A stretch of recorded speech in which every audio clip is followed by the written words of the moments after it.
deprem yaşadık. 11 ilimizi, 14 milyon nüfusumuzu etkiledi. Bazı ülkelerden daha büyük bir yüz ölçümü ve nüfusu ifade ediyor. Malatya'da ve diğer illerimizde depremde kaybettiğimiz canlarımıza Cenab-ı Allah'tan rahmet diliyorum. Geride kalanlara tekrar sabrı cemil niyaz ediyorum. Bize düşen depremin yaralarını sarmak, bu illerimizi eskisinden de daha iyi bir noktaya taşımaktır. Sayın Cumhurbaşkanımızın riyasetinde ilk andan itibaren bu gayret içinde olduk ve buna da devam ediyoruz. Geçen sene merkezi idareden deprem bölgemize 930 milyar Türk lirası harcama yaptık.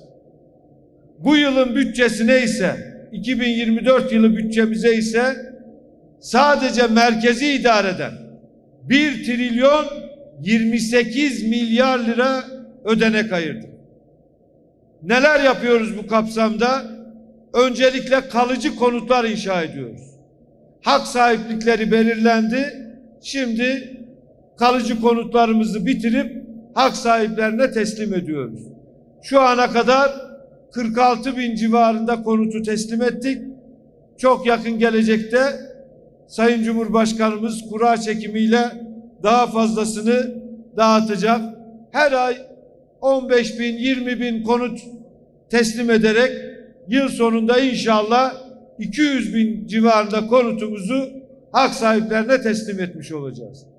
Ardından eksiklerimizi de tabii ki tamamlayacağız. Bakın sadece Malatya ilimizde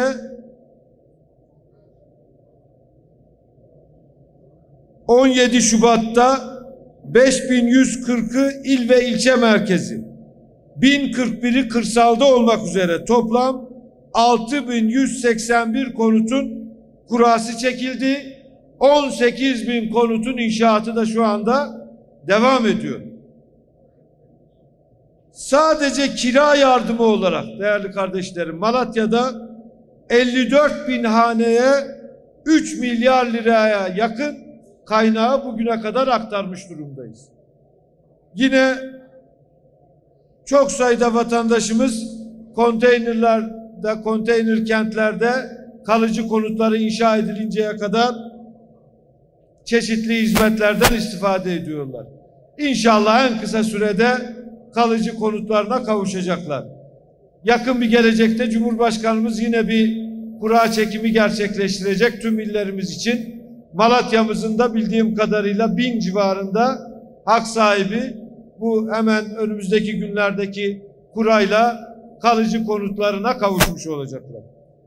Konutlarla yetinmiyoruz. Bir taraftan kalıcı konutları inşa ederken diğer taraftan altyapıyı ihya ediyoruz, imar ediyoruz. Yollardan doğalgaz tesislerine, elektrikten eğitim, sağlık ünitelerine ne gerekiyorsa altyapıya ciddi anlamda deprem bölgemizde yatırım yapıyoruz.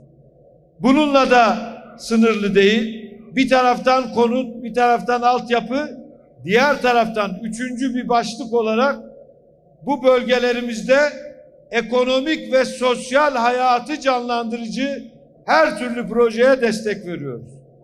Malatya'da da biliyorsunuz organize sanayi bölgelerine, küçük sanayi sitelerine, bugün bu açtığımız eserde gördüğünüz gibi iş dünyamızın rahat bir şekilde üretim yapacağı alanlara ciddi destekler veriyoruz, teşvikler veriyoruz.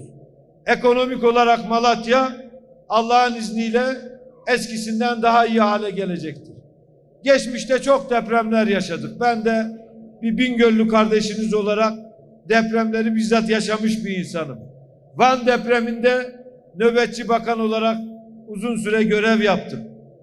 Şunu çok rahat söyleyebilirim. Bir süre sonra deprem öncesinden daha fazla nüfus, daha güçlü bir ekonomik yapıya bu bölgelerimiz kavuşacak.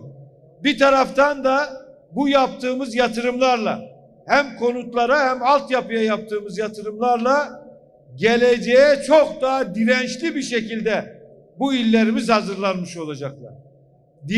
Türkiye'nin diğer bölgelerinden çok daha güvenli bir şekilde yaşama ve çalışma ortamının olduğu, iş yapma ortamının olduğu iller haline, şehirler haline buraları dönüştürüyoruz. Sana ellerimizi açtık, dua ediyoruz, dualarımızı kabul eyle. Ya Allah, Bismillah, Cenab-ı Allah hayırlı mübarek eylesin.